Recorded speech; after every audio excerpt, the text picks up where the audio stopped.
I want people to realize to not be afraid, because I think there are so many women that are suffering with hot flashes, night sweats, weight gain, vaginal dryness, osteoporosis, all the things that happen from not taking hormones simply because women are afraid. Yay Networks. A quick note before we dive into today's podcast. If you like what you hear, I would love for you to subscribe to Fueled Wellness and Nutrition, wherever you download your podcast. It would also be incredible if you take a minute to rate and review this podcast. Those things do matter, and they really help us. Y'all, we are back this week with one of my favorite guests, Dr. Robin Bone. She is an OB with Ochsner Health. You've heard her on this podcast several months back, and we talked about, our topic then was something's just not quite right. And the questions that she, as a gynecologist, is getting often from patients. So we kind of broke those down. So I'm really excited that she's back with us for this episode. We were talking about menopause, and specifically hormones as it relates to menopause, weight gain that we often have associated with menopause, and then what tests to ask for. When you're going to your physician, how do you know? There's so much to sort through and sorting through that clutter. So how to know what's really important, what to ask for, and what really matters. So with that, welcome, Dr. Bone. Thank you so much for having me again. We had so much fun last time, and I'm so excited to be back. Oh my gosh. I had such good feedback from that. And, we talked about so much in the questions of something's just not quite right. And I loved that title that we landed on, because that is just sort of what it is. And people are like, I can't put my finger on it, but, and we talked a little bit about menopause at that time, because that is obviously something that people are coming in and hormones, but we said, let's save that, because that's really an episode all on its own. This week, just in the past 10 days leading up to this, I had two very close friends. Neither of them has ever struggled with weight, ever. One has struggled to even keep weight on. And just in the past 10 days, both of them reached out to me separately and said, something's happening here. Both of them said, my clothes aren't fitting. They feel like they haven't really changed anything significantly. They're starting to go through menopause, and both of them are really struggling. And I think sometimes there may be someone who has that history, that weight yo-yo history, and menopause might be one more reason they're struggling with it right now. But these are people who, that's a whole new thing for them. This is such a common problem. I get this question at least 10 to 15 times a day. As well as multiple texts from friends, as we're all now in our 50s ourselves. So this is just so incredibly common. Is it like an SOS text that you get from friends that oh, heck yeah. Emergency. Right. What is happening? Right. And I would imagine physician friends reach out too, like friends from med school who maybe hormones aren't what they're specializing in, but you are, so they're turning to you. Absolutely. Absolutely. And my answer is menopause is a piece of this pie puzzle that we're, as we're trying to figure out what's causing the weight gain. Definitely menopause is contributing to it, and our estrogen levels as they decrease. Estrogen's actually an anti-inflammatory hormone. And we talked a little bit about inflammation on the last episode. So if you missed it, go back and listen so you can catch up. Estrogen's anti-inflammatory. And so as our estrogen levels are decreasing, that's just putting more fuel in the fire of inflammation in our bodies. So that's just one piece of the pie. But menopause definitely contributes to inflammation. Where does someone start? So I guess, we'll look at hormones and how that can affect all types of things, but we'll look specifically kind of in the conversation of weight gain. Where does someone start? Like if they're saying, okay, I'm thinking of both of these friends, their entire life, they've gone pretty much their primary care. They've done kind of their annual well woman visit with their gynecologist, but they haven't really dug deep or really tried to investigate anything beyond what's kind of the surface normal annual checkups. So where I start is I really just start with some lab work. Let's rule in or out the easy things. Like we want to rule in or out thyroid disease. So check a thyroid, specifically a TSH, a free T3, a free T4. Rule out anemia, get a CBC. Let's look at that. I also draw on my patients. I've just started doing this actually is a C-reactive protein, just looking for inflammation. I also order a vitamin D level. I order menopause hormone levels. So I'll do an FSH, an estradiol, sometimes a progesterone, and sometimes testosterone or free testosterone. So those are the labs that I start with, but specifically if they're coming in for weight gain. Because they're gaining weight. And that's usually their primary complaint. That's where I'll start. So if it's a thyroid issue and their thyroid levels are off, again, that's part of the puzzle. I would say all of these things sort of contribute, but they're not the end all be all, So with those, and I was kind of making some notes, and I'll list them in the order that Dr. Bone said these in the show notes of this episode, so that you'll kind of have your bullet point list of the different tests that she talks about, so you're not having to sometimes even the spelling or hearing it can be a challenge when you're listening and maybe not reading it. So with the thyroid panel, someone would request this, and this is measuring if you have, if your thyroid is underactive, which would indicate slow metabolism. Sometimes it can be the reverse. It can be overactive. What's the key level that someone's going to look for? Like, what are the things that what's normal, I guess, that they would want to ask their physician for or look at these specific results? So what you kind of have to think about TSH being on one side of a seesaw, and your T3 and T4, which is your thyroid hormone levels, being on the other side of the seesaw. So as your thyroid hormone levels are low, the other side of the seesaw, the TSH is going to go high. And that stands for thyroid stimulating hormone. So as your T3 and T4 are low, your thyroid stimulating hormone pops up. And some physicians just check TSH, which is... I think that's a really good way to describe that. Seesaw? I actually had never envisioned that. Would have helped me a lot on exams at some point. It's so confusing for patients, right, because we'll call them in and say your TSH is high, and that means you have hypo or low thyroid. And so it's very confusing out there, but just think of it like a seesaw. And many physicians just check a TSH. So if you're not checking the T3 and T4, that's the seesaw that you're looking at, one on each side. Okay. And so do you have any recommendations for that? And the other thing we'll say is when you get your labs done and you have your lab report, the lab will typically have the range of normal on there. So we won't probably spend our time going through what the normal ranges are for most of these things. But, like with Ochsner, if you check your lab results in my Ochsner, it has, here's what yours is and here's what the normal range is. So you can kind of see where it falls. And then always with those, it's a trend with a person. Is that number, even if it may be in the normal range, has it continued to go up and up and up, or down and down and down? Absolutely. Especially if you're following that TSH. So if normally your level has been, I'm just going to make up a number, 0.8, and then all of a sudden the next year it's 2.5, and the next year it is 4.0, the trend is that you're trending toward hypothyroidism. And some OBGYNs will manage this, and some will refer you back to your primary care, and some will even refer you to an endocrinologist who is a specialist in metabolism and thyroid. I think you could easily just see your primary care. They're very well versed in treating hypothyroidism. Just keep in mind that those are your options. So thyroid panel would be one to just kind of rule it out. I'll say that I don't even know how many clients have come in over the years, and everyone wants to think it's that thyroid. But a lot of times it is just, in pristine shape, and it's not. Most of the time it's not. And people are so disappointed. So you mentioned the CBC to complete blood count to rule out anemia. And so what are a CBC is actually a compilation of a lot of different labs in there. So what's sort of the markers that someone's going to look for specifically to rule out anemia? So part of the reason I include that is because many times patients aren't just coming in with one complaint. Right. They're coming in and saying that they're tired, they're fatigued, they're losing hair, they're gaining weight. It's more than one thing. So I will check a CBC and sometimes even a ferritin level, which is a measure of iron, just to make sure that they're not iron deficient, because iron deficiency can certainly be a cause of hair loss. It can also be a cause of chronic fatigue.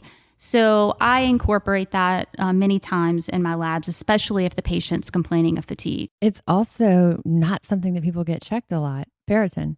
I had mine checked just about a year ago for the first time, and it wasn't even in my history and my chart. So, maybe I had it checked decades ago, but it's been a really long time since I had. And it was really low, I believe a 9. And it was so low. And the normal range is Putting you on the spot. Look back because it depends on the lab, but I want to say it's around 20 or 30. And so for mine, we looked at the others. So the ferritin is an indicator, and then there's other markers of your iron status that you can then explore further. So that would almost be your first one to see, is there anything going on? And you would then be able to check the ferritin and then go deeper. Correct. And for me, those were all low that hematology said, yeah, let's do IV iron, intravenous iron. And so I did several rounds of that. But interestingly, I didn't feel really fatigued, but you never know. Like sometimes it's just a mind over matter and you just do what you're going to do and you don't maybe tune in that I did feel that fatigue. Did you feel better after the iron? I didn't, I tried to think, where I think I really felt a difference was, I've mentioned that like I've been learning tennis and my husband's been like, and when we go out there, it's like drills, I feel like Serena, Mm-hmm. and so, or working with a tennis coach and it's just drills and it might be an hour, hour and a half of it. And I do absolutely feel that my ability to hang during that is stronger because I was feeling like I had to like double over and take some deep breaths a lot. Your endurance is a little better. And so I think that has, and I've always been active. And so I think that definitely has shifted. But just to say that during the day or like waking up in the morning, I would feel tired. I wouldn't have said, oh, I feel tired. But I think my ability to like, do well and feel strong during that whole workout has improved. That's good. That's good. So the other hormone that I often check is a C-reactive protein. That's sort of a baseline measure of inflammation. It is really nonspecific. And it's funny because years ago, I used to be afraid to get on these podcasts because life changes and your opinions change as you learn. Like I feel like every day I'm learning something new. It's so true. And years ago, I actually dismissed C-reactive protein because I thought it's just so nonspecific. It's a nonspecific marker of inflammation. So who knows where it could be coming from. But I do think that at times it can be a very good screening tool as a marker of inflammation. Right. And it's not going to tell you where the inflammation is coming from. But if someone has an elevated C-reactive protein and they're not following such a good nutritional diet and they're fatigued and they're gaining weight, it can be a good motivator to say, look, your C-reactive protein is indeed elevated. You need to make that switch because it's hard to tell someone or have that talk about. It could be that you're gaining weight because of chronic inflammation, and it's not something you can necessarily put your finger on. Right. But that gives a little bit of a black and white.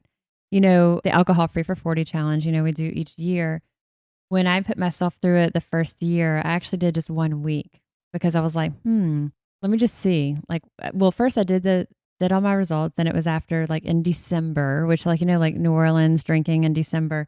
And I did it on a Monday after a normal weekend and my C-reactive protein, and a lot of times just for our listeners, you'll see this written as high sensitivity C-reactive protein or sometimes just CRP. It was like over 3 times the upper limit. Wow. And I was like, wow. And New Orleans holidays. And I asked my physician if he would do it 1 week later. I said, I just want to see what changes in 1 week of not drinking. And he said, you're not going to see any change. And then in 1 week, it dropped and it was at the low end of normal. And I was like, wow, that was literally all I needed because it showed me how much that alcohol for me personally, individually, was inflaming me. And not everyone reacts that way. But for me, I do. And it was very, very noticeable. And I saw it in all types of other ways that you can see in your skin and your face and all this stuff. But that black and white number was so encouraging, And so, to be able to have that conversation with someone that says, not only do you have these behavioral habits, this marker of inflammation is showing us that something you're doing or something in your body is showing a level of inflammation. A couple of years ago, I kind of went on my own bandwagon and health journey search just to decrease inflammation in my own self, mostly for arthritis reasons. And you were having a hard time even getting your shoes on. Yes, I couldn't lift my left leg to put my scrub pants on. We talked about that on the last episode. If y'all saw Dr. Bone, she's the picture of health. Like she's fit. You would never think that she can't get her shoes on. Well, I was out of town this past week at a conference and of course, not eating well, having a glass of wine at night, and I was waking up in the morning and I could see it in my face. My eyes when I'd wake up in the morning were a little more swollen. Yeah. And I remember thinking, I haven't looked this way in years when I wake up in the morning. And I guarantee you, if you checked my C-reactive protein, it was elevated, Yeah. But I don't even think you need the lab work. You can just wait. You can just feel it. You can feel it. Mm-hmm. But for those who kind of need that extra motivation, that can be, and it's an easy lab to do, Mm-hmm. So vitamin D was one you also mentioned. Yeah. Vitamin D is so crucial. Vitamin D is a tricky thing to order. Well, it's not, it's easy to order and it's easy to get the results of. But the normal is less than 30. There's a lot of physicians and people who believe that 30 is not optimal. Right. We should say the normal, the standard accepted normal range is 30. And optimal is really above 50. So vitamin D has been shown to decrease your risk of cancer as well as heart disease, diabetes. You could go on and on the benefits of vitamin D, but where the benefits really serve you for, especially for cancer prevention, is above 50. And the ranges that you'll see on your lab work is between 30 and 100. And so I really just shoot for my patients to have above 50 and somewhere below, between 50 and 100. And how does it read on the lab? Because it doesn't say just vitamin D. It'll say D3. Mm-hmm. Or does it sometimes 25 hydroxy vitamin D3. But yeah, but for the most part, when it pops up on my chart, it'll say D3. When someone's looking at their results. So thyroid panel, that CBC in looking at also potentially a ferritin in there to rule out anemia. The CRP, the high sensitivity C-reactive protein, looking at, kind of that full body inflammation. Vitamin D. So those are some that non-hormone related really that are kind of other markers that we would want to say, ask for. And again, it's a why not. It's, the more that we can learn about ourselves and our status. And for me, again, when I went and had certain labs done in a greater depth, a greater detail than I had really ever, I was able to see that there was a lot that had room for improvement. I got a text from one of those friends I was telling you about. And so again, the two friends who just within the past 10 days of knowing that you and I are going to do this podcast, and I was so excited to be able to tell them, I'm like, y'all, Dr. Bone is going to be joining me. And so, you mentioned that you get the panic text often, and this one came through, and this is from a friend of mine who, in her entire life, she struggled to keep weight on. She's one of those that everyone would just roll their eyes about, her husband included, and she just looks fabulous. And she looks like a person who would be obsessed with working out and all this stuff. And it was just effortless for her. And in fact, the opposite was true, that when she would get really busy on a project with work, she would struggle to keep weight on. And so she was just naturally that. And over the past, very short period of time, she's about 15 pounds higher than what she's ever been. And she's in a weight that she only has had before in her pregnancy. And it was striking to me for her to have that SOS outreach, because it's probably the last person that you would ever think that. And there's other people who, they've always struggled, or they kind of had to be mindful and keep things in check. So when I got this text from her, I thought, I am so glad we're doing this podcast. But it says, she's, okay, menopause is coming on and I'm starting to gain weight. And she acknowledged it's not totally a bad thing, because for her, it's always been a struggle to keep it on. But it was starting to get to where her clothes didn't fit. And she was reaching out, for nutrition, but also hormonal guidance. And she was looking for information. And this is where she said, yep, I've been on the internet. She was asking about collagen, vitamin C, zinc, copper, DHT blockers. So if we can talk through each of these just really quickly before we get into the hormone part, because I think these are things that if someone is looking at Dr. Google, they're coming across these. Mm-hmm. So starting with her question about collagen, I can give the answer on that one. This is one where collagen is not something that you're going to ask your physician to do a blood test on. Collagen is a type of a protein. There's different types of protein that you could take that might be a whey-based, like protein from a milk, or a plant-based protein, like from isolated grains, like a pea protein or a quinoa, like based protein. Collagen is essentially a form of protein. It's typically from bones. And if you think about like a bone broth that is simmered like low and slow, like a 24-hour simmering of bovine, beef or cow or chicken carcasses, basically, what's coming out of that is the collagen, it's the protein. And so if someone's making this, you can make it yourself and you can have a very protein rich broth. This is also the collagen is extracted typically from bones. There's also marine based collagen. You can get it from non cow or poultry based, but you could get collagen that would be marine based. There's studies that show collagen may help with GI health, gastrointestinal health. It may help with joint or especially like tendon health. There's studies that show no benefit of it. There's studies that show some benefit of it. A lot of the studies that show benefit of it are funded by the makers of collagen. So essentially, though, it is a protein. And so when you look at what's recommended for most types of the benefit that you could potentially get from collagen, it's 10 grams, 20 grams of protein a day. Not a bad thing for most women to add anyway. A lot of the things we reach for may tend to be carb-based. We kind of have to be strategic when we think about making sure we get protein in at our breakfast or our snacks. And so actually, as Dr. Bone and I are doing this podcast, I have a collagen decaf coffee in front of me. And so I put 2 scoops of collagen in it, which gave me 20 grams of protein. And so maybe not, it's helping the tendons and joint health. But I actually did a podcast. I'll link to this we talked about things that were kind of by the brand, but Orgain does a collagen. Orgain has a podcast geared towards dietitians. And so I did a podcast with them kind of breaking down the science on collagen. So I'll link to that. So it's one though where, it's some emerging science that does show benefit, but ultimately there's no drawback.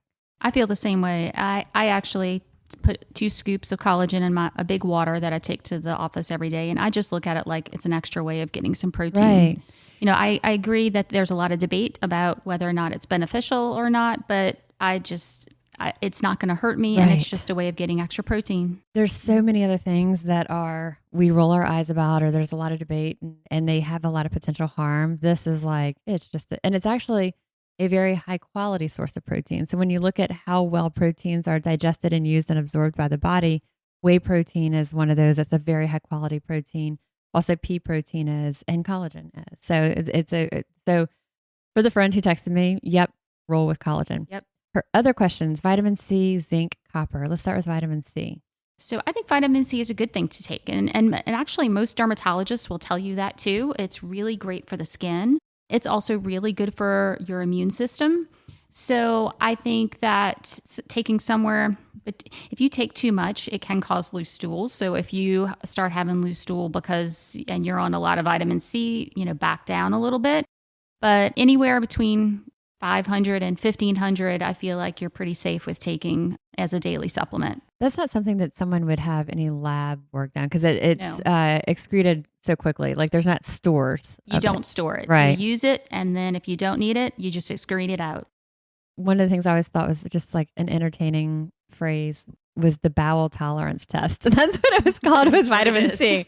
And so while Dr. Bone said 500 to 1500, you could also say you could continue to increase it until you had diarrhea and then back it down a notch. And then you've effectively done the bowel tolerance test for vitamin C. That is the truth. I just came back 2 weeks ago from an integrative medicine conference for women. And that same question was asked to one of the functional medicine doctors there. And she referred to that exact test that, there's such thing as too much. You've hit too much when your stools are loose. Right. Mm-hmm. There's at the integrative medicine conference, I bet there was a lot of conversation about bowels. I feel like there's like a lot. Yes, there was. There's one of the things in the nutrition world and I'm digressing and we'll come back off of this, but SIBO, small intestinal bacterial overgrowth.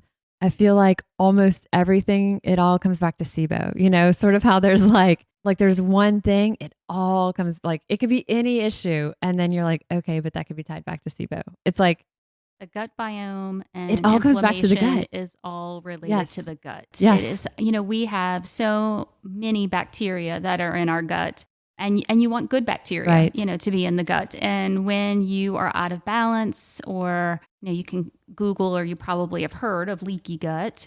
It's just basically where the cells in our gut lining don't make tight junctions, and the things that we eat and all the toxins that we're exposed to. That was sort of one of the discussions, and we are really getting off topic. That's okay. What is toxic? And we're all living in a toxic world with all the things that we're surrounded by, and pollution and plastics, and you could go on, but all those things cross through that intestinal barrier and get directly into your bloodstream. And all of that creates more inflammation. And the more that we can do to maintain that healthy gut microbiome, which after we talk the rest of our blood tests and stuff like that, we're going to kind of talk just some nutritional, like key takeaways nutritionally, and everything essentially that Dr. Bone and I already huddled on that we'll be talking about also supports a healthy gut microbiome. So, and again, 20 years ago, I would not be sitting here saying 10 this. years I kind ago. of laughed at it. Right. But the more you read, you more realize this stuff is real. It's wild. You're right. And people who,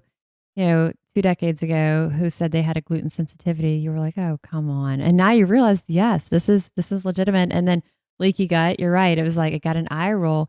But now we realize the gut microbiome literally controls everything. I think if you're in a bad mood, you can be like, I think my gut microbiome's off today, Staying on the digression for a minute, I actually had SIBO test done. My GI doctor did it. I did a podcast on it for this. So if anyone's listening and you want to know more about my gut microbiome, scroll back because we've got 2 that I did with Dr. Timothy Spector, who is just a brilliant researcher in the gut microbiome space. But I also did one specifically on this conversation on SIBO. So SIBO, small intestinal bacterial overgrowth. Telling you, Dr. Bone, I think to me, it's interesting. So my GI doctor said, I have, what's labeled as IBS and, kind of a catch-all. And he said, let's rule out SIBO. And we did it years ago and it came back inconclusive. And I kind of forgot about it and other stuff came up. And then as we were going through some of the integrative nutrition courses, I saw it again. And again, everything comes back to, your gut microbiome. And SIBO, which is that small intestinal bacterial overgrowth, it is a marker of when you have bacteria that are basically in the wrong place. Like it's what it sounds like. It's an overgrowth of bacteria in your small intestine that maybe should be more in your large intestine, but they've sort of migrated and found their way up. Exactly. And so I said, hey, can we redo that? And it turned out that I want to say like 12 is the threshold for a diagnosis of SIBO. And if you have anything under, it's not considered a diagnosis. And mine was 28. And there is an antibiotic that you take that targets specifically the type of bacteria that has that overgrowth. I took it and it dropped down to a 0 when I did the SIBO test again. And it's a breath test. It's all it is a breath test. But what was really interesting is I have gallstones and I have like really bad gallbladder attacks. And when the SIBO was raging and was there, the gallbladder attacks were so severe. That was actually why I asked him to do it. So severe that I would be doubled over in pain, throwing up at times. And I was like, I don't want to have my gallbladder removed. I don't want to have surgery. But like, I can't live like this. Like every night, I mean, I was becoming that person at dinner that I would take one bite and a gallbladder attack would come on. And it was so painful. The medication that treated SIBO, like knock on wood, it for about 9 months, I didn't have a single attack. And then when I've had some, they've been very mild. And it's insane. And my LDL cholesterol was out of whack. And when I got the SIBO, under control, the LDL cholesterol was in the back of the normal range. So it's all these things. And I thought I knew to ask for that. And he was willing to go and explore that with me. But a lot of times we don't know it. So I'm having a gallbladder attack every day. What do? You get your gallbladder out, So the things that we're talking about, we're talking specifically hormone and weight gain. But I think as you hear us saying, all of it is educate yourself, ask about it, and try to be proactive. And maybe, is there something else that might be an explanation, And so much of these things are tied together. Right. We tend to, in medicine, is to divide things into different silos and pockets, but really our whole body is functioning together, whether it be hormones, endocrine system, bowels, all of it functions together. So back to my friend's questions. I know we digressed. I think it's interesting. Yeah. So C, you said, yes, we'll do C. And if you want to take it upon yourself to do the bowel tolerance test, tell us how it goes. Tell us about zinc. That was the other one she asked about. So zinc is also really good for your immune system. I will say during the COVID time, I was taking extra zinc every day. I don't take it on a regular basis. It's such a hard pill to get down. It almost burns as it goes down. So I just don't take zinc every day. I feel like my immune system is pretty good. And if you're taking a high quality multi, it has it in there. Right, right, without that effect. Copper, she asked about. And I thought, where have you been Googling? Yes, I don't take extra copper either. Me neither. It's one of those micronutrients that most people a copper deficiency is incredibly rare. Yeah. Again, Oh, absolutely. in 10 years, it could be one of those things that we say, 10 years ago, we said we were poo-pooing it. But right now, we're going to kind of say, right now, there would not be a reason for us to say take copper as an isolated nutrient, but it's going to be in a multi. So again, you take a high quality multi, you're going to get your zinc, you're going to get the copper. If you felt like, like Dr. Bone said, during the time of COVID, or if you feel like you have a cold coming on, that would be the time to maybe take zinc in the short term, but not necessary for most people to supplement with extra zinc or extra copper on the regular. What do I take? I take vitamin D because I know I'm not in the sun. I work indoors. Right. And so I do take vitamin D, but I don't take copper, and I do take vitamin C. But the one thing I do take that you're not going to get in your diet as well these days is magnesium. Mm-hmm. So I do take magnesium at night. I do too. Yeah. The additional magnesium. How much do you take? I take magnesium glycinate, typically about 600 milligrams. What I do tell patients is start around, comes in 200 to 300. All this is not necessarily FDA regulated. So you go to a different bottle and there'll be a slightly different dosage.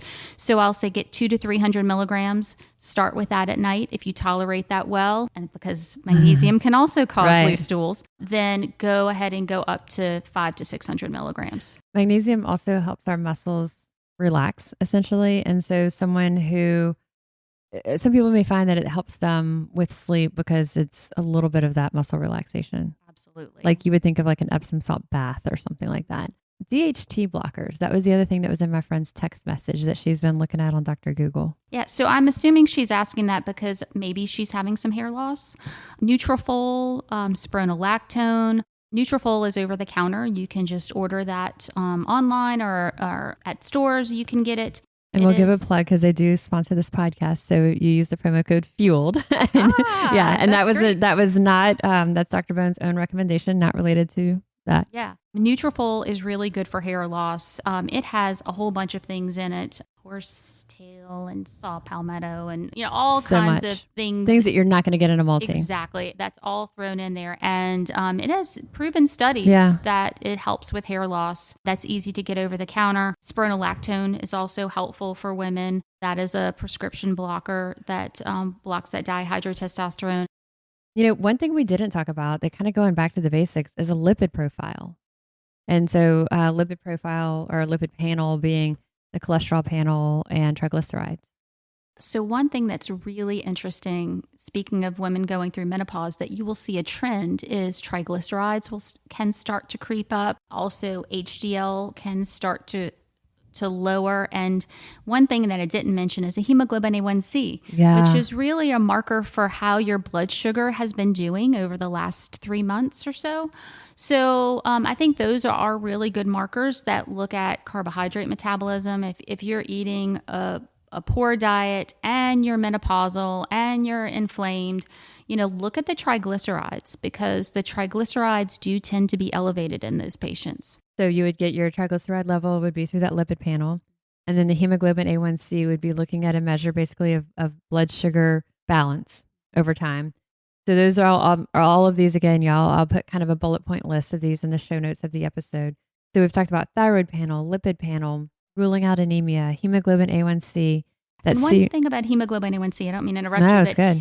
If it basically has 3 little categories. One is normal, and then one is diabetes. And don't ignore the pre-diabetes, level, because that's the time to make change. I think that's as alarming. Absolutely. Yeah. Absolutely. So, just because it's not above that threshold for diabetes, really take that pre-diabetes seriously and start making changes. And these are why these can be so valuable, because if you did that hemoglobin A1C and had that pre-diabetes result, or you do something like that C-reactive protein and you see that, whole body systemic inflammation, those are indicators that it's time to make that change. And that can be, again, sometimes people know, okay, I know I'm overweight, but that hasn't been, I know I could benefit from making some changes in my life, but they can't really maybe have that motivation. Sometimes seeing these numbers in black and white can be that kind of catalyst for positive change.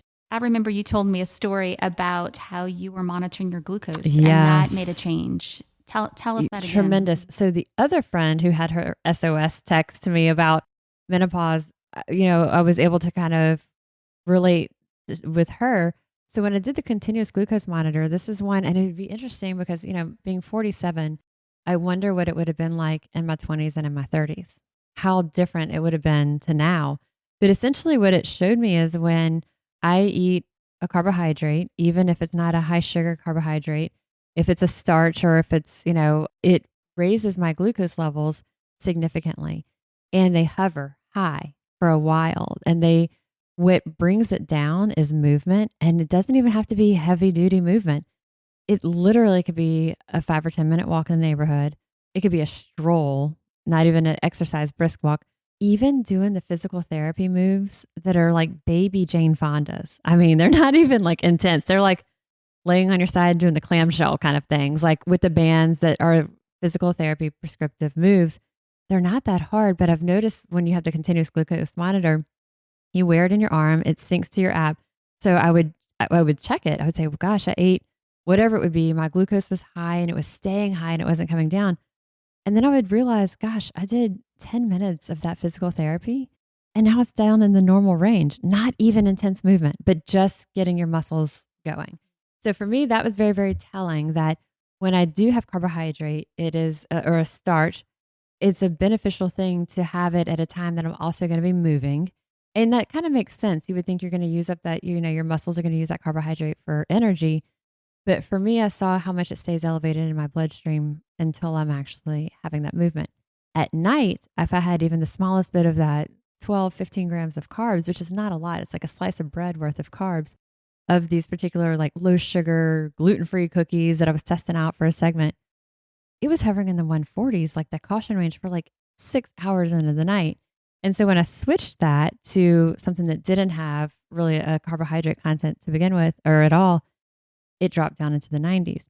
So this friend, the other friend, the second friend who also reached out this past week, is someone who has always maintained a really healthy weight.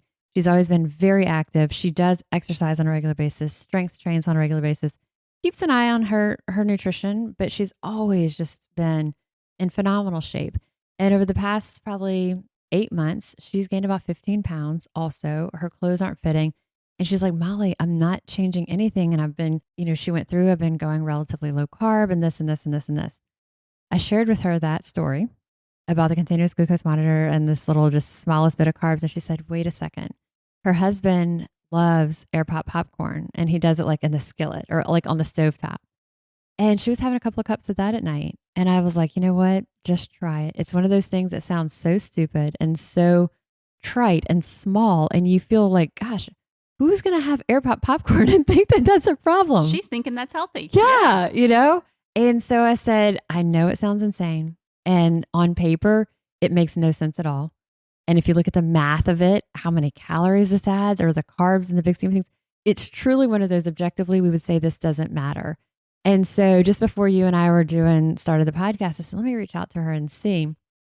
And that's she literally went through everything she's doing in a day. And I was like, there's nothing else besides the darn popcorn. Let's try it. And she said her pants are fitting now. And I'm like, all right. And I know, she loves like having a glass of wine or two. She said, I don't want to change that. So, just try this one change because it was something that for her was an easy measuring stick because it was every single night, Yep. And so she was consistently doing it every night. She cut it out and it was like one consistent change that she stuck with. And she's, and it's been 6 weeks or whatever, but gave it some time and is like seeing the benefit of that. Are there other factors? Maybe, but that was kind of the one wild card that we tried. And that kind of goes along with elevated glucose. Yeah. There's elevated insulin. With elevated insulin, it's telling our bodies store fat. Right. And so, we need to find and look at our diet. And that's one of the things I talk to my patients about and certainly refer to nutritionists because, it's good to kind of sit down and keep a log of the last 2 or 3 days. What did you really eat in the last 2 or 3 days and look at it and are there hidden carbs that you're just kind of dismissing, like the popcorn that you're just not even thinking about that you can cut out that may make a huge difference? And it might also be replacing that with something that's also nutritious, I mean, not to say what I'm about to say. People are like, ew, but I really like cottage cheese. And so if I had, switching it to cottage cheese at night, you're reversing it. So instead of having all that carb, you're having protein and you're getting some calcium and some other good stuff in there. So, but it's not to say that like not to allow things or to say, oh, those calories are bad. Maybe even still having that nighttime snack, if that's something that brings happiness, but finding something different of what that is. And it was one that, again, kind of going back to what would we have said a decade ago, I would have told someone, gosh, the amount of calories and carbs you're getting from like the couple of cups of air pop popcorn, give me a break. That's not going to do anything. But then when I saw just what 12 grams of carbs was doing to me on a very regular basis, I thought, man, like if that's me, and if there's anything that's similar and how other people's bodies are responding. And again, it would be really fascinating if I could see like what the 20 something and 30 something versus the 40 something now, so I think just being aware that that's something that happens inside of us. And even doing something simple. You were talking about how exercise was lowering your blood sugar. Just take a walk after dinner, right? That's kind of what we used to do. But we've just gotten so busy and on our computers and watching TV that instead of doing all that, just eat dinner and maybe an hour later go take a walk. That's certainly going to lower your blood sugar. In my gestational diabetics, my pregnant women who have diabetes, that is what I tell them to do after they eat dinner because it will lower their blood sugar. We have the cutest neighborhood cat around the corner. So there's a lot of times I'm like, I actually have the cat treats on my counter. I'll be like, let's go feed the cat. So whatever it is that gets you going. Okay, so we talked about some of the labs so far. Shifting to some of the hormone-based tests to ask for, the estrogens, the progesterone, talking about testosterone. What are the things that you would suggest someone request? So FSH, which is follicle stimulating hormone, is released by the brain. And it's sent down to the ovaries to tell your ovaries to make an egg. When the ovary is not responding, as we're going through menopause, that level will start to go up. So as our ovaries are making a little egg, a little follicle, those little kind of pre-eggs make some estrogen.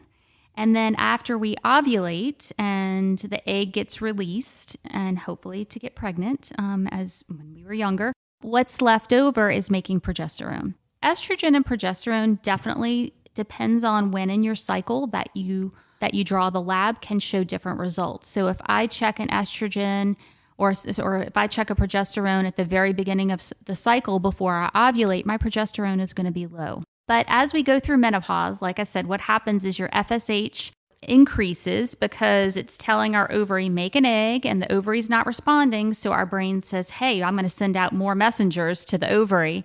And it's still not responding. And so that FSH will keep going up as you go into menopause. Estrogen can hover until the ovaries totally quit functioning. You may see a decline in your estrogen over the years. And like I said, it also depends on the time of the month that it's drawn. But progesterone, depending on the patient, if they're totally menopausal and have not had a period in a year, they're not going to be making progesterone. But the perimenopausal patient that's still having some periods or they may be sketchy, I may or may not check that. But estrogen and FSH are the two crucial ones. Okay, so when we're talking, which hormones to look into, FSH, the follicle stimulating hormone, and again, that'll go up as we're entering menopause. On the estrogen, it's not just one type of estrogen, it's multiples. Yes. So I typically check an estradiol because that is what our ovaries make. That is our bioidentical hormone that our ovaries are producing. And that's what's naturally anti-inflammatory. Correct. And then that's estradiol is one type. And then the other two? So there's estrone. Estrone is typically made by our fat cells. And in premenopausal women, they can convert estrone to estradiol pretty easily. But as you go through menopause, you tend to not make that conversion as efficiently. Is estrone, I've heard it referred to as like the bad estrogen. Is it, you say fat cells produce it. Is it also the type of estrogen that is linked to an increase in breast cancer? Yes, there are many people who do believe that and that is why people who are overweight have a higher risk of breast cancer. They have higher estrone levels. They have higher estrone levels. And all those studies actually are ongoing. And so I'm really curious to see over the next 10 years as we kind of break down hormones and really take a deep dive in trying to figure it out. But estrone is thought to be the bad hormone. And we do know that people who are thin have lower levels, and people who are overweight and have more fat make more estrone. Is that something that would it be good for them to request estradiol and estrone? If you're seeing a functional medicine doctor, they typically do check for estrone. I will tell you, in the general gynecological world, we don't. We typically check for estradiol. I tend to just encourage my patients to lose weight and explain to them that being overweight does increase your risk of breast cancer, that's one of the markers. So I just tend to encourage them to have a healthy lifestyle. And I think that that's the most important. I wonder if that's one that if they did have elevated estrone levels, if that's another kind of black and white marker that might be telling for behavior change catalysts. I don't know. It may be. You know? I think until we get better studies and I know exactly how to interpret what I'm looking at, I try not to order things that I don't know exactly. Yeah, well, and exactly, I don't know what to tell them to do with it, right? Right. So estradiol is sort of a marker for menopause, and that is the level that's going to decrease, whereas estrone won't. Okay. And then progesterone. Talk to us about that. Yeah, progesterone is made, like I said, after you ovulate. The remaining corpus luteum, which is a technical term for the residual follicle after the egg pops out, that makes progesterone. So if you're not ovulating, you're not going to make progesterone. So I don't always check progesterone, especially in my ladies who are menopausal. It's going to be 0. Do you recommend that they supplement with it, or? I do. Okay. There's so many benefits of progesterone. Yeah. Talk to us about that. So there's been some recent studies that have shown that people who have high levels of progesterone have a decreased risk of breast cancer, also of colon cancer. Progesterone, it's being thought now, has some benefits. It's also very good for sleep. It helps with hot flashes and night sweats. You know, I haven't really found anything that's bad about progesterone. Right. It can make some people tired. Sometimes they do feel, when they do supplement with progesterone, that they feel a little groggy the next morning. But I can't find any downside to progesterone. Are there different types that someone could take, or? Oh, now you're really getting me started. Yes, that is such a loaded question. And I'm so glad you asked that, because there are several different progesterones on the market. One is Provera. And when I say progesterone, what I'm meaning is Prometrium, which is a brand label, which is actually progesterone. Provera is medroxyprogesterone, which is a totally different formula. And when you look back at the WHI trial, which was back in 2002. Tell us what that stands for. Yeah, it's Women's Health Initiative. It was a trial that came out shortly after I was in private practice. And so women before that were on the most common hormone replacement therapy that was out on the market was Premarin and Prempro. And Premarin is made from horse urine. And Prempro is a combination of Premarin as well as Provera, not Prometrium, not progesterone. And so when this trial first came out, what it said was basically that the women who were taking the Prempro had a 26% increased risk of developing breast cancer. And they stopped the trial. And they also had more heart attacks and strokes in that particular arm. The interesting thing way back when was that the Premarin arm did not show that.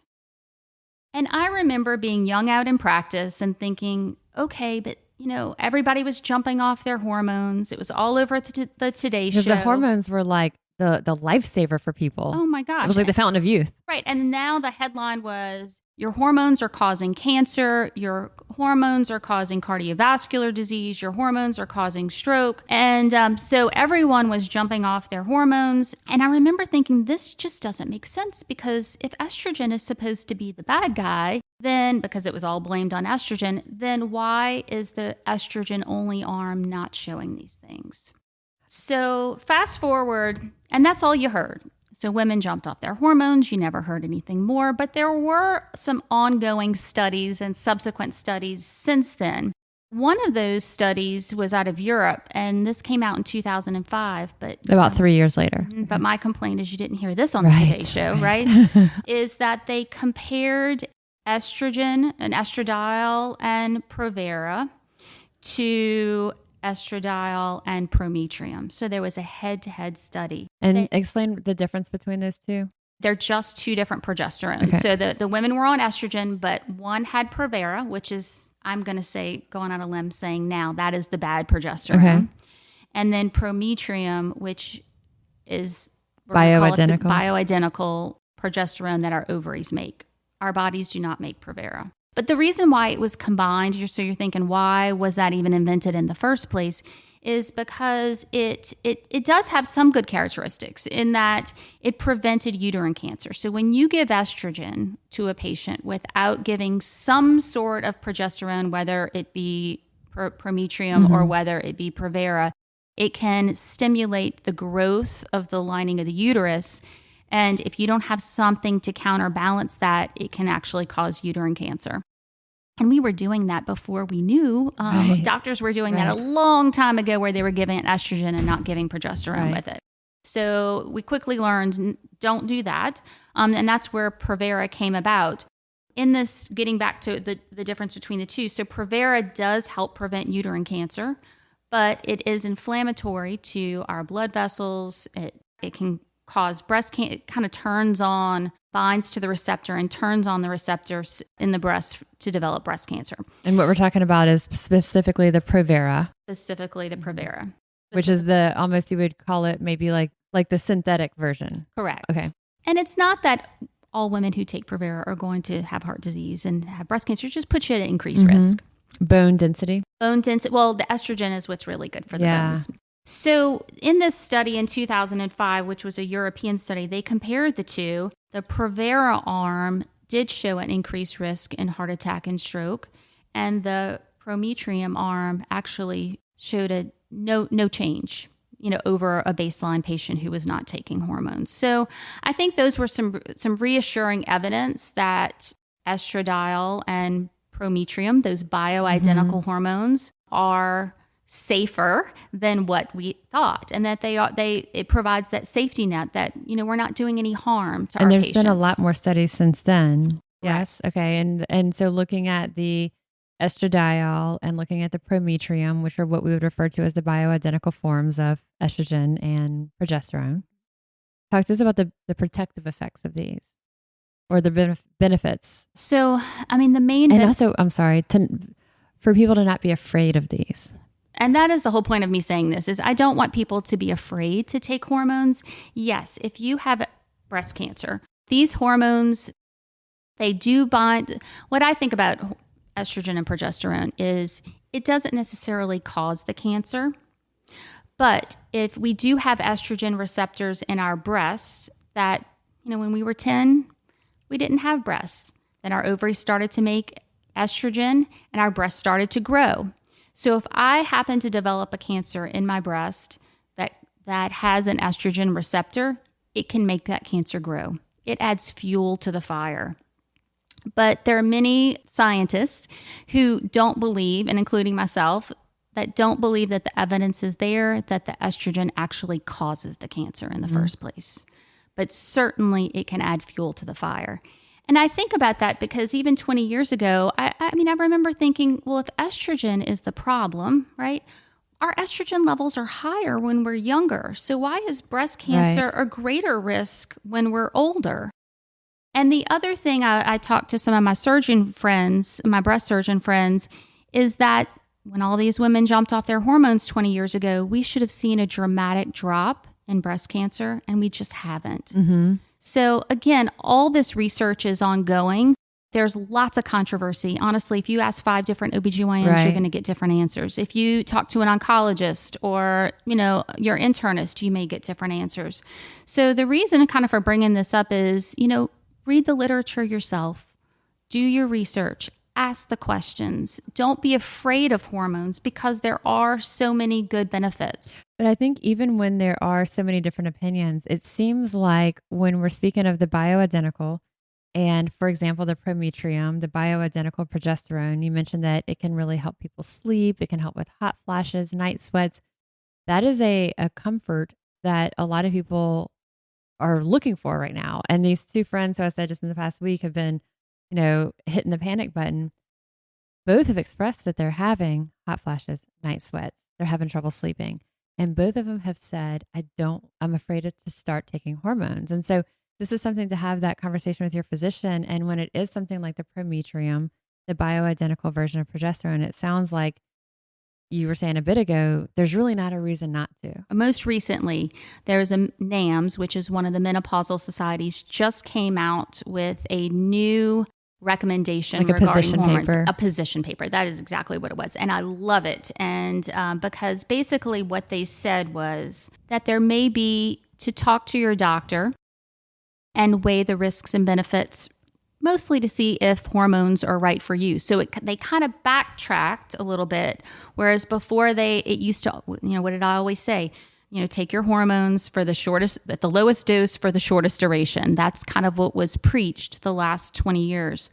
Now they're just really taking a different position. And what they're saying is if you start hormones in the first 10 years of menopause, so if you start hormones before the age of 60, and they actually throw that age out there, that the benefits of hormone replacement look like that they're outweighing any risk. Okay. And we can link to that paper. Yes. The NAMS paper. Yes. Okay. And then if you're over 60, then talk to your doctor, because certainly if someone has a pre-existing heart disease, or they have had strokes, or they've had blood clots, or, certainly they cannot take it if they've had breast cancer, but you need to sit down and look at that with that individualized patient, because starting hormones later, once clots have already developed, it can thicken the blood and precipitate an event. So if someone who's under 60 and who doesn't have any of the pre-existing conditions, you probably are going to be green lighted. But again, talking with your physician about it, and we'll link to this position paper that kind of has a nice summary of this, and we give some guidance in one paper that you're not having to Dr. Google all over the place. And also we'll say, when you find yourself looking up Dr. Google, look to what's going to bring you back to an actual research paper. And research papers can be really intimidating. There's a lot of stuff there. There's a lot of statistical analyses and tables and charts and all these things that you're like, I don't even know how to, interpret these numbers. Ultimately, if you look at the abstract, you look at the conclusion and the discussion, you can kind of see at least the general summary of that. So just talking to the layperson listening to this, not being afraid to poke around in there and look and see. And by all means, if you're going into Dr. Google and you land on a page that is like a product that is then telling you that this is the research behind that specific product, and they're also selling it, be really, really wary. So we want to, don't be afraid to, if you see that there's something that mentions a study, Google it, try to find it and see, well, what was that? Was that done on 12 women or was it done on 12,000 women? And so, and if you're not sure, then ask someone, ask a professional, ask a dietitian, ask your physician, ask your OB that, we can provide some of that guidance, because there's nothing worse than having a fear that's rooted in something that's not really valid. Talk to us one more that I wanted to ask about. So we talked about, in the hormone space, FSH, the estrogens, the progesterone, and then talk to us about testosterone or free testosterone. Yeah. So I will say I don't draw a testosterone on every patient that comes in that's menopausal. But if they are complaining of decreased libido and they're interested in testosterone supplementation, then I definitely want to do a baseline just to see where they are in menopause. And as we age, our testosterone level is going to decrease. So again, it's kind of like that progesterone level where I just expect it to be on the lower side of normal. It's not going to be zero. We make testosterone from our adrenal gland, which sits over by our kidneys, and we make testosterone from our ovaries itself.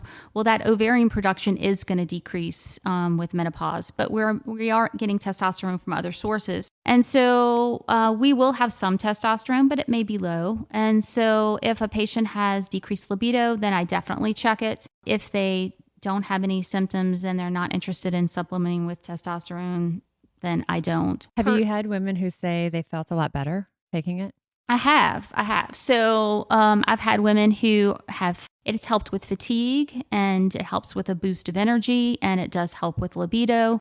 I've also had some women who've said it hasn't necessarily helped them, especially if it's used topically. Mm-hmm. So yeah, it would be more injection. Yeah. That's one that there are topicals, but do you typically recommend injection? What do I do for my patients is I recommend topicals. I don't go into the realm of I'm not opposed to it at all, but I will refer those patients off for either injections or pellets. Mm-hmm.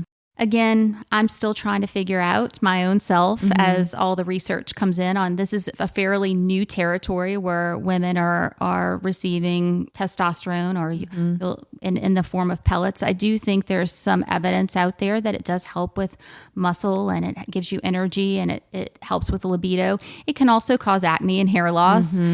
So I think, there's some pros and cons to it. It's not like it's a wonder drug. It does have its side effects. And not something to take lightly. Exactly. None of these are. Exactly. Right? Exactly. But I do think for some patients, it is very helpful. And again, talk to your doctor and just see if that's right for you. So we've covered a lot. And what we're going to link to the past segment that Dr. Bone and I did.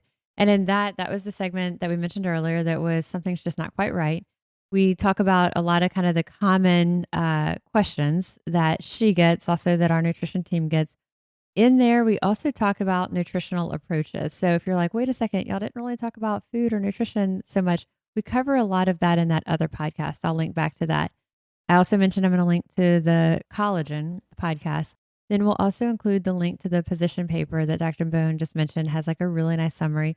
And then I'm going to do a long bullet point list of all the different lab panels that we talked about, just so that, you see, our listeners see how to, you could basically just snip that, cut and paste it, from the podcast episode notes. Is there anything that is other kind of under the, I mentioned those two friends, and the reason they were so, I don't know, it was very like perfect timing because we're about to do this. It was also to me really notable that those two specific women reached out because they have not had that history of weight issues versus someone who always maybe struggled. And menopause is the reason of the moment that is a challenge. These are two people who it's stunning that this is actually even a concern for them at this moment. And so it sort of shines a light on what's to come for, so those people in their 30s or 40s, myself included, who are listening, it's like, buckle up. Eat healthy, exercise, all these habits are so important as we're going through into menopause. Take care of yourself. Keep those inflammatory markers low. It's not one thing, I laugh with patients because I'm like, okay, now just think because I'm giving you estrogen and progesterone does not mean that the scale is going to go down. Right. You have to look at it like all these things are just incredibly important. Also, it seems a lot of what you and I have talked about our last episode and this, and I kind of alluded to it when I said, wow, it'd be interesting to see that continuous glucose monitor in my 20s and my 30s compared to how it is now in my late 40s. Our bodies are constantly evolving. And so staying on top of like where we are now and not making the assumption that because 10 years ago something wasn't an issue, that maybe it isn't now or vice versa, and so staying on top of it, having these very open conversations with your healthcare team, having the open conversations with your gynecologist, asking these questions, not being embarrassed to bring these things up.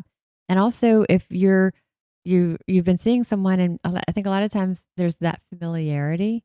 If you've been going to the same primary care or the same gynecologist for years, there's a sense of we know what that patient is bringing to us. And if you've been seeing that person for 20 years, maybe they aren't doing that full panel because they feel like they know you. So even if it's not a new physician or a new checkup, it's okay to ask your existing physician, hey, can we dig a little deeper right now? And I think the other thing too is, I kind of want to say this, that we've been talking about hormones, is there are some women who don't want to take hormones, and that's okay. If they feel fine and they're doing great and they're nervous and afraid, that is okay. Or they really feel like they have no reason to. I'm here today really, talking about this is because I want people to realize to not be afraid, because I think there are so many women that are suffering with hot flashes, night sweats, weight gain, vaginal dryness, osteoporosis, all the things that happen from not taking hormones, simply because women are afraid. Well said. Well said. We'll have to Think of what our next topic is. I think, when we each have those questions that we get all the time, I'll be like, hey, Robin, let's talk about this now, Yeah. And if your listeners have a topic, yes, maybe they can chime in yes, and let us know what they want our next segment to be on. Absolutely. Reach out to us. Tell us. For us, it's a lot of fun because it's things that we're deeply immersed in. We have a lot of experience with, a lot of ways that we feel comfortable explaining it. And then sometimes there's entirely new conversations that we continue to learn as science evolves. Again, a tremendous thank you to Dr. Bone for joining us. Always so much fun, so insightful listening and learning from her. Let me know what you think as you incorporate some of the things that we talked about into your own life. I always want to hear about it. I am registered dietitian Molly Kimball, and you've been listening to Fueled Wellness and Nutrition, the podcast. If you'd like more Fueled Wellness and Nutrition, please head over to mollykimball.com and you can follow me, Molly Kimball RD, on Instagram, Facebook, and Twitter. If you haven't yet, please go to Apple Podcasts, subscribe, rate, and review this podcast. Join us next week for another dose of Fueled Wellness and Nutrition. Thanks for listening and stay focused on living your strongest, healthiest life.